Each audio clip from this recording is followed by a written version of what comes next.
Hello दोस्तों, कैसे हो। मैं हूं Rajveer Sagar, multi brand two wheeler technician, और आप देख रहे हो मेरा यूट्यूब चैनल ARV ब्रदर्स। ये जो ARV ब्रदर्स है ना भाई चैनल, इस चैनल पे आपको दुनिया भर की वीडियोस मिल जाएंगी, जिसमें आपको मोटरसाइकिल से रिलेटेड, स्कूटी से रिलेटेड, ऑटोमोबाइल की जानकारी मिलेगी। तो ज़्यादा देरी ना करते हुए इस वीडियो को लाइक कर देना और चैनल सब्सक्राइब जरूर कर देना, ठीक है। अब बात करते हैं जुपिटर गाड़ी की। देखो, जितनी भी स्कूटियाँ हैं ना, सभी स्कूटियों में वाइब्रेशन की प्रॉब्लम जरूर आती है, और सर्विस कराने जाते हो तो कस्टमर कंप्लेन करता है कि भाई मेरी गाड़ी वाइब्रेशन कर रही है, इस प्रॉब्लम को सॉल्व कर देना। वाइब्रेशन किस प्रकार की होती है? जब हम गाड़ी को पिकअप लेके उठाते हैं तो उसका पूरा आगे का वाइज़र जो होता है वो पूरा वाइब्रेट कर जाता है। वो वाइब्रेशन दो प्रकार की होती है, या तो वाइज़र टूटा हुआ होता होता है, या फिर आपकी गाड़ी के जो क्लच होता है स्कूटी के अंदर, ये जो क्लच मैं खोल रहा हूँ इसके अंदर दिक्कत आती है। दिक्कत भी क्या, गंदगी गंदगी, या फिर रोलर ख़राब होना, या वेरिएटर ख़राब होना, क्लच बेल्ट ख़राब होना। अब ये रोलर, वेरिएटर, क्लच बेल्ट है क्या चीज़, ये मैं आपको वीडियो में बता दूंगा। वाइब्रेशन कैसे ठीक करते हैं ये भी मैं आपको वीडियो में बता दूंगा। सिर्फ आपको एक छोटा सा काम करना है, वीडियो को लाइक करके चैनल को शेयर करना है ज़्यादा, क्योंकि काफ़ी सारी जानकारी मोटरसाइकिल से रिलेटेड मिलती है, ऑटोमोबाइल की, ठीक है। तो ये है हमारे पास जुपिटर 125cc की किक वाली गाड़ी है। ये किक वाली है क्योंकि इसमें दो वेरिएंट आते थे, एक विदाउट किक और एक किक, पर कंपनी ने विदाउट किक देखते हुए समझा कि कंप्लेनें बहुत ज़्यादा आ रही है, तो उन्होंने किक वाली बाइक जो स्कूटी है ये निकाल दी, ठीक है। 96,000 के आसपास की स्कूटी आती है, और ये हमारी हो रही है इस वक्त सेकंड सर्विस। इसके अंदर जुपिटर 125 1800 किलोमीटर की सेकंड सर्विस हो रही है राइट नाउ। तो अभी हम ज़्यादा देरी ना करते हुए इसका क्लच की पूरी कंप्लीट डिटेल आपको देते हैं, और किस तरीके से आपको सर्विस के दौरान क्लच की सेटिंग करानी है ये भी मैं आपको इस वीडियो में बता देता हूँ। खर्चा कितना आएगा ये भी मैं आपको बताऊँगा इस वीडियो के अंदर। खर्चा वैसे अलग अलग होता है, ये क्या होता है, कैसे होता है, ये सारा प्रोसेस मैं आपको समझाता हूँ। ज़्यादा देरी ना करते हुए वीडियो को स्टार्ट करते हैं। ये जो क्लच है इसको खोलने के लिए हमें सबसे पहले 22 नंबर की गोटी लेनी है, जैसे कि इस वक्त देख रहे हो, जिधर घड़ी की सुई नहीं घूमती, यानी कि एंटी क्लॉकवाइज इसका जो नट है वो खुलता है। ये नट खुल चुका है। ये है हमारा, जो एक तरह से मैं कह दूं आपको कि जो क्लच का एरिया होता है उसको ठंडा करने के लिए, वहाँ पे एयर का जो प्रभाव होता है उसको बढ़ाने के लिए ये हमारा दिया गया है। वैसे तो ये दिया जाता है, बट इसके अंदर अलग से पंखड़ियाँ लगा दी गई हैं। ये दोनों ही काम कर रहा है, ठीक है। ये क्लच की बेल्ट को भी सपोर्ट कर रहा है, और ये एयर का भी इस्तेमाल कर रहा है, यानी कि पंखे का भी काम कर रहा है, ठीक है। इसमें एक वासल लगी होती है, और इसमें एक रैचेट लगा होता है, जो कि सेल्फ मारने पर, या एक तरह से ये कह लूँ कि किक मारने पर क्या होता है इसके अंदर। देखो, इसके अंदर क्या होता है, सेल्फ की मोटर का सिस्टम क्लच की तरफ से हटा दिया गया है। इसमें क्या कर दिया गया है, इसमें सेल्फ का मोटर जो सिस्टम होता है वो मैग्नेट की साइड दे दिया गया है। बाकी आपको मैं इसके बारे में आगे बताऊँगा। तो ये क्या करता है, ये पूरा इसके अंदर एक आप जो नट आपने देखा, जब हम किक मारते हैं तो किक के लिए वो सपोर्ट करता है और क्रैंक असेंबली को घुमाता है। अब जब क्रैंक असेंबली को वो घुमाएगा तो हमारी जो स्कूटी है वो स्टार्ट हो जाएगी, ठीक है। ये काम था इसका। और उसके अलावा जब ये घूमता है, स्टार्ट होने के बाद तो कौन सी बात है, घूमेगा, और जब घूमेगा तो उसके अंदर क्या होगा, हवा प्रकट होगी, ठीक है, हवा बनेगी। और हवा बनने से क्या होगा, हमारा क्लच वाला जो एरिया है वो ठंडा होगा, क्योंकि ये बहुत ज़्यादा हीट होती है गाड़ी, क्योंकि गाड़ी एयर कूल्ड होने के साथ साथ इसमें पूरा प्रॉपर ठंडा नहीं कर पाती जब गाड़ी रोड पर चलती है। तो बॉडी जो है उसको कवर कर देती है इंजन को। तो इसीलिए कंपनी ने क्या किया, मैग्नेट की तरफ और क्लच की तरफ दोनों की तरफ पंखा दे रखा है एक छोटा सा, जो इंजन घूमता है। अब ये 14 नंबर का नट है, इससे हमने ये खोल दिया है। वैसे तो ये लग रहा है दिखने में मैग्नेट है, पर ये मैग्नेट नहीं है, ये हमारा है क्लच जो ऊपर का कटोरा होता है वो है ये। अब ये क्या काम करता है मैं आपको बता देता हूँ, बहुत सिंपल है। जब हम गाड़ी में रेस देते हैं तो रेस देने पर क्लच की जो शू होते हैं वो खुलते हैं। क्लच के शू होते हैं, क्या होते हैं मैं आपको आगे बताऊँगा। ये क्लच के शू जब खुलते हैं तो ये क्या करता है, कटोरा इसमें जाम हो जाता है, और उसके बाद हमारी जो बाइक का पीछे का टायर है, यानी कि स्कूटी का पीछे का जो टायर है, ये रेस देने पर घुमाता है उसको। और जैसे ही हम रेस छोड़ देते हैं तो ये क्या करता है, ये क्लच शू को वापस डाउन कर देता है। ये जो सामने, अभी एक तरह से मैं कह लूँ तो क्लच कटोरा जो होता है वो क्लच शू जब खुलते हैं तो उसको घुमाता है, और जब क्लच शू दब जाते हैं, वापस बंद हो जाते हैं, तो वो उसको नहीं घुमाता है। वैसे तो इसमें बहुत गंदगी आ गई है। और हाँ, एक चीज़ और, अगर ज़्यादा गंदगी आएगी तो पिकअप की प्रॉब्लम आएगी, और वाइब्रेशन की बहुत ज़्यादा प्रॉब्लम आएगी। अब गंदगी के हिसाब से अगर बात की जाए तो ये देखो कितनी गंदगी है। ये हमारे होते हैं गंदगी के कुछ पार्टिकल्स, जो कि हमें सर्विस पे साफ़ करने चाहिए। हर सर्विस पर क्लच कवर को ओपन करके क्लीन करना चाहिए। बट काफ़ी सारे ऐसे कस्टमर होते हैं जिनको नहीं पता होता कि क्लच कवर खोलना क्या होता है, प्रोसेस क्या होता है। तो मैं आपको बता देता हूँ, काफ़ी सारे ऐसे मैकेनिक होते हैं जो क्लच कवर खोल के सफाई करते हैं और फिट कर देते हैं, कुछ खोलते नहीं हैं। तो जिस तरीके से मैं तामझाम बाहर निकाल रहा हूँ, ऐसे ही आपको मैकेनिक से बोल के तामझाम बाहर निकलवाना है।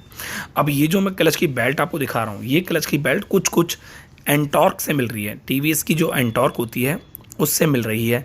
वैसे तो जुपिटर की अलग होती है पुराने वाले मॉडल की, बट इससे जो है ये मेल खा रही है जो एंटॉर्क की है, ठीक है। अब ये जो स्कूटी की बेल्ट है, ये बेल्ट चेक करने के लिए ख़राब है या नहीं है, कुछ इस तरीके से आपको फोल्ड करना है और आपको देखना है। अगर वहाँ दरार पड़ रही है, चटक रहा है, रबड़ चटक रही है, तो इसका मतलब आपकी जो स्कूटी की बेल्ट है वो ख़राब हो गई है। वो ख़राब क्यों होती है? जब गाड़ी ज़्यादा हीट हो जाती है या गंदगी बहुत ज़्यादा बढ़ जाती है और हम चलाते रहते हैं तो हमारी बेल्ट जो होती है वो रबड़ की तो होती है, कॉमन सी बात है, तो वो हीट होके हार्ड हो जाती है। फॉर एन एग्जांपल, आप किसी भी बेल्ट को ऊपर अपनी छत पे 45-48 डिग्री नॉर्मल टेम्परेचर पे रख देना, तो वो रबड़ सिकुड़ के ख़राब हो जाएगी और चटकने लग जाएगी, जैसे कि बाइक के टायर साइड से चटक जाते हैं। अब ये है हमारा वेरिएटर, ये इसका बुश है। इस बुश का कोई काम नहीं है फ़िलहाल, तो मैं आपको बताऊं तो ये बुश का काम करता है बस एक, ताकि उसका स्पेस को कम कर सके, और बस उसके अलावा तो कुछ खास ऐसा है नहीं। हाँ, अगर ये बुश कट जाएगा, प्ले आ जाएगी, तो गाड़ी में से गड़गड़ गड़गड़ आवाज़ आएगी, कुछ इस तरीके से लगता है ये। अब इसमें प्ले आएगी, काफ़ी ज़्यादा प्ले आ जाएगी, काफ़ी ज़्यादा, तो ये गड़गड़ गड़गड़ आवाज़ करेगा जब आप गाड़ी की रेस देके भगाओगे तो। अब ये कुछ इस तरीके से लगता है, देखो ये रहा, कुछ इस तरीके से लगता है ये क्लच की बेल्ट हमारी। अब ये तो हम साइड कर देते हैं, क्लच की बेल्ट के बारे में तो बता ही दिया आपको मैंने। अब ये बुश के बारे में बता दिया मैंने आपको। अभी बात करते हैं वेरिएटर के बारे में। ये जो क्लच वेरिएटर होता है, ये होता है हमारा वाइब्रेशन का पूरा जुगाड़। मैं आपको बता देता हूँ एक्सप्लेन करके कैसे। देखो, ये जो लोहे की प्लेट आप देख रहे हो, ये प्लेट तो सपोर्टिव का काम करती है। वेरिएटर के अंदर जो गोलियाँ होती हैं उसको बाहर ना निकलने दे, इसलिए इसका काम करती हैं।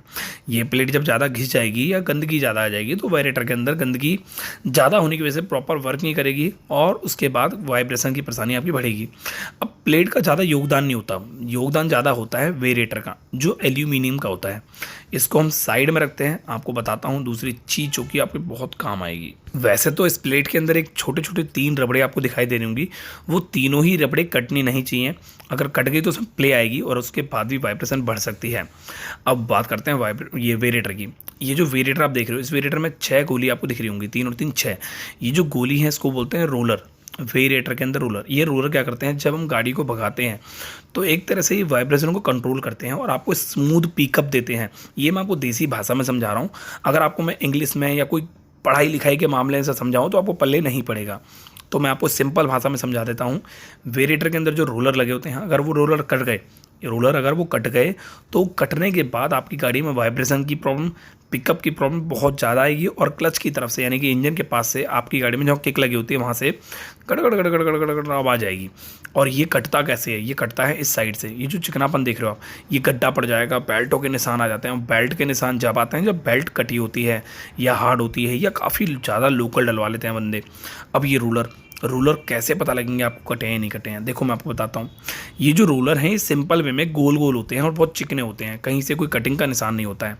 बट वहीं इसमें गड्ढे पड़ जाएँ या फिर इसके अंदर कट के निशान लग जाएँ या फिर इसमें कोई ऐसे प्लेटेड टाइप के निशान लग जाए या फिर ये लूज़ हो जाए, अंदर का पार्ट अलग आवाज़ करे, बाहर का पार्ट अलग आवाज़ करे हिलाने पर, तो ये रूलर ख़राब हो जाते हैं।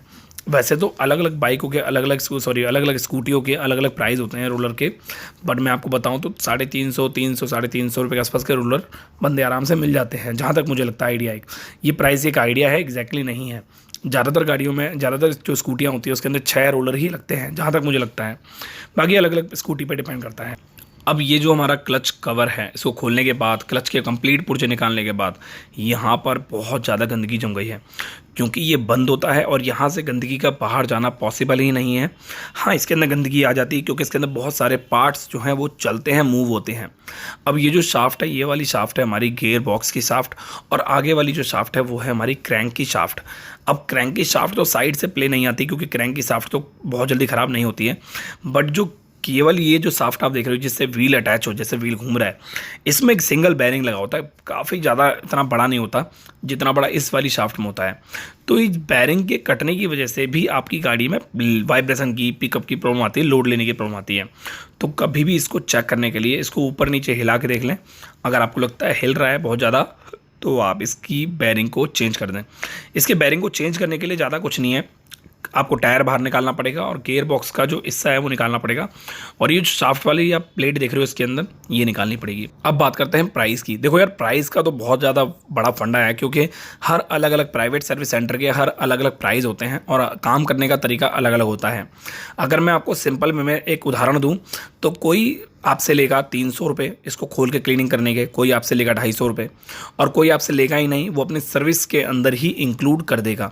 फॉर एन एग्जांपल सर्विस का चार्ज उसका 300 रुपये है तो वो 600 रुपये कर देगा उसको, और बोलेगा भैया उस सर्विस के अंदर ही हमारा ये इंक्लूड है। और आपको लगेगा यार बढ़िया है, तो सर्विस के अंदर ही इंक्लूड है, अलग से पैसे नहीं लगते। कहीं ना कहीं वो आपको पहले से ही पैसे आपसे चार्ज कर रहा है, और वो कहीं ना कहीं आपको ये दर्शाना नहीं चाहता बस। तो आप समझ सकते हो मैं क्या कहना चाहता हूँ। बाकी मिलते हैं नेक्स्ट वीडियो में। Thank you.